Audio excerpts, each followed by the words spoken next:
So yes, we have a vacancy created by Dante Acosta's election to the Assembly for the 38th District, and we have 50 applicants for the vacant Santa Clarita City Council seat, and we're trying to bring them all in to give them a taste and talk about the issues for our listeners. Sean Weber, thank you for coming down. Thank you. Appreciate you taking the time. Tell us a little bit about yourself and your involvement in Santa Clarita. Absolutely. I'm a longtime resident of Santa Clarita. I came here in the 90s. I have a few brothers and a sister, and my parents live out here as well. I went to high school, elementary school, Which high school? Went to Valencia High School. All right, go Vikings. Yeah, my younger brother went to Canyon, and my older sister went to Canyon. Okay. And, split house divided. Yeah.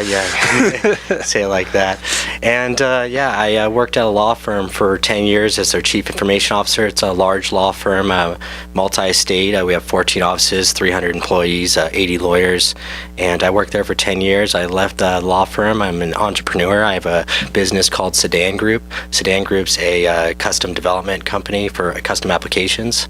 Now, is that for, you say you were a chief technology officer, is that for mobile apps, like for the phones and that type of thing? Chief information officer. Sorry. Yeah, it's a high-level executive position, similar to like a CFO, but it's called a CIO.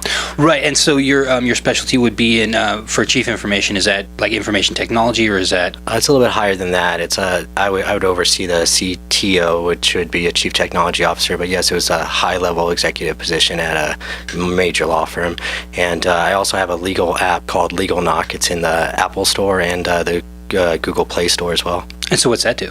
It's for finding a lawyer. So let's say you need to find a lawyer for a patent or a trademark or any number of items. You could go into the app and you could select the attorney that you are, the category that you want. You get a list of attorneys that practice in that field, and you can chat with those attorneys and work out some kind of deal with them and move forward. Yeah.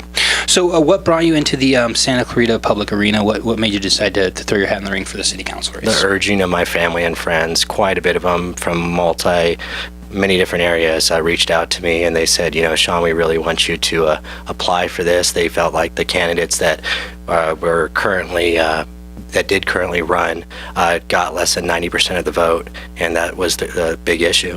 Okay, so turnout and involvement? Yeah, absolutely.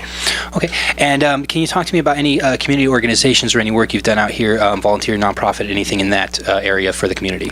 Yeah, I mean, over the last 10, 15 years, I was part of or helped with the homeless shelter that they have out here.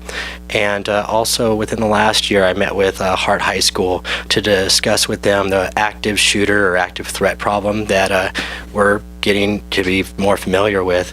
And that's a big issue. And currently the Hart High School needs guidance from the city on how to deal with that. Sure. Let me ask you about that conversation. Yeah. What was that? What was that about? What was your process? Your involvement in that process? Yeah, actually, a teacher from Valencia High School reached out to me, and then I met with the vice principal. And then from there, I met with some of the school board officials. It was actually many meetings over the course of the last year. And again, they are looking for guidance from the city. Interesting. So, talk to me about what you see the priorities are for the city council.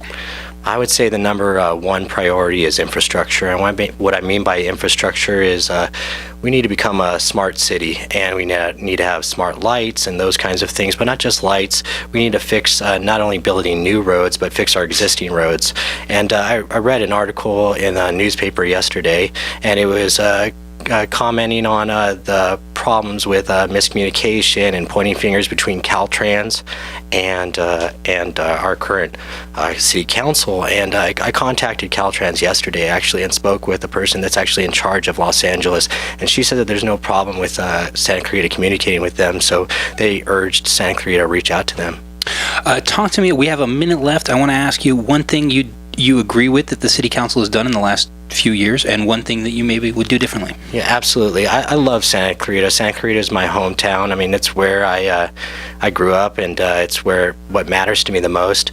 I moved away for about 10 years where I lived in Westlake Village and Santa Monica. I got the big city experience, and then decided to move back. I bought a home in Saugus, and I got much more committed. I moved my businesses out here and that.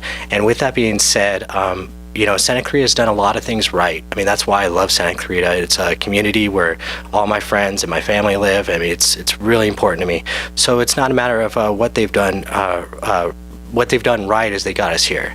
And what they're doing wrong, I would say, is we're at a turning point for our city. We're becoming a much larger city, and the saying of what got us here won't get us there. Awesome. Thank you so much for taking the time. I appreciate you coming down to the studio and talking to us and answering the questions and giving the listeners a little taste. Good luck on January 17th, It's been a Sean. pleasure. Thank you very much. Sean Weber, thank you.